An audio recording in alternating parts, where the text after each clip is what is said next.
Oke, mari kita bahas satu pertanyaan besar yang bikin pasar heboh. Apa benar komputer kuantum sebentar lagi bisa membobol keamanan Bitcoin? Sip, kita bakal bedah tuntas ya. Kita mulai dari berita yang bikin heboh kemarin, terus kita bongkar sains di baliknya pakai analogi yang gampang dimengerti.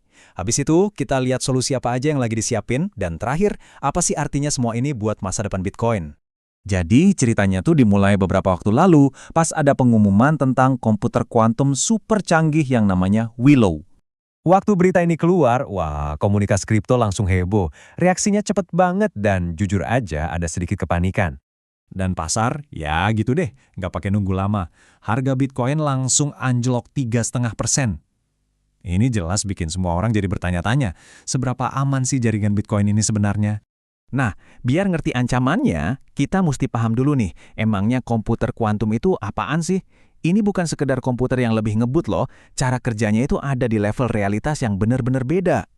Gampangnya gini, laptop yang Anda pakai sekarang itu pakai bit, angka 1 dan 0 buat ngitung di dunia kita ini. Kalau komputer kuantum, dia pakai prinsip-prinsip aneh dari mekanika kuantum buat mecahin masalah di banyak dunia atau realitas secara bersamaan. Analogi yang paling pas itu kayak multiverse-nya Marvel.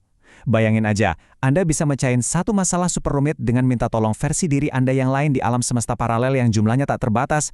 Nah, kekuatan eksponensial kayak gitu yang kita bicarakan di sini. Terus, apa hubungannya kekuatan super ini sama Bitcoin?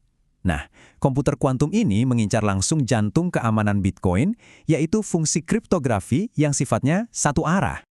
Oke, analogi di sini brilian banget. Anggap aja private key Anda itu telur mentah. Proses kriptografi atau hashing itu ibarat proses menggoreng telur tadi jadi telur dadar, dan telur dadar ini adalah public address Anda. Buat komputer biasa, ngubah telur jadi telur dadar itu gampang banget. Tapi coba balikin lagi telur dadar jadi telur mentah, hampir mustahil kan? Nah, disinilah letak ancaman terbesarnya. Komputer kuantum yang cukup kuat, secara teori, bisa ngeliatin telur dadar alias public address Anda, terus merekayasa balik proses masaknya buat nemuin resep aslinya, yaitu si telur mentah alias private key Anda. Jadi intinya begini, yang ditakutin itu, komputer kuantum bisa ngambil public address siapapun, terus dibongkar buat dapetin private key-nya. Itu sama aja kayak ngasih maling sebuah kunci master yang bisa buka semua brankas digital di seluruh dunia. Walaupun kedengarannya serem banget, ancaman ini sebenarnya udah diantisipasi loh. Malah udah ada perlombaan diam-diam buat ngatasin ini selama bertahun-tahun. Kalau kita lihat perdebatan publik, biasanya ada dua kubu yang ekstrim. Satu, kubu skeptis yang teriak-teriak kalau Bitcoin udah tamat. Dua, kubu optimis yang bilang, santai aja, ancamannya juga masih puluhan atau ratusan tahun lagi. Tapi pandangan yang lebih realistis ada di tengah-tengah. Ancaman ini bisa jadi nyata dalam 5-10 tahun ke depan kalau kita nggak ngapa-ngapain. Tapi kata kuncinya di situ, sesuatu sedang dilakukan.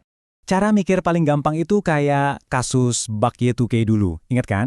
Semua orang panik takut sistem komputer di seluruh dunia bakal kacau. Tapi diam-diam di belakang layar, para developer udah kerja keras benerin kodenya. Pas tahun 2000 tiba, apa yang terjadi?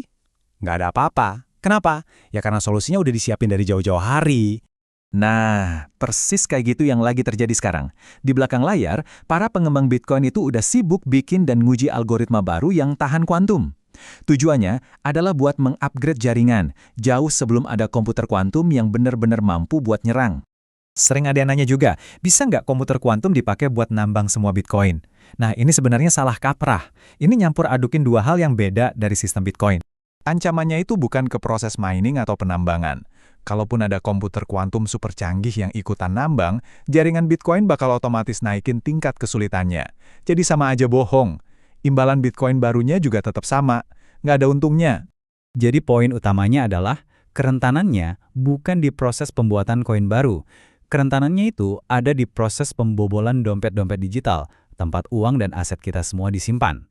Dan semua ini akhirnya membawa kita ke sebuah pertanyaan yang lebih dalam, yang lebih filosofis, tentang apa sih inti dari Bitcoin itu sendiri? Ada kubu yang percaya kode Bitcoin itu sakral, nggak bisa diubah, titik.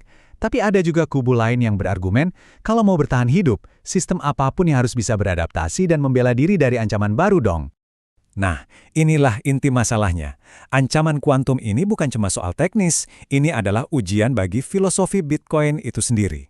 Pertanyaannya, Apakah Bitcoin mampu berevolusi untuk bertahan hidup? Jadi, kesimpulan yang bisa kita ambil adalah ini. Ancaman kuantum itu nyata, bukan fiksi ilmiah. Tapi solusinya juga nyata. Ukuran kekuatan Bitcoin yang sebenarnya mungkin bukan karena kodenya yang tidak bisa dipecahkan hari ini, tapi karena komunitasnya bisa mengupgrade kode itu untuk menghadapi tantangan hari esok. Dan ini meninggalkan kita dengan satu pertanyaan terakhir. Di tengah dunia yang terus berubah, jangan-jangan kekuatan terbesar dari sistem seperti Bitcoin bukanlah karena dia tidak bisa diubah, tapi justru karena kemampuannya untuk beradaptasi.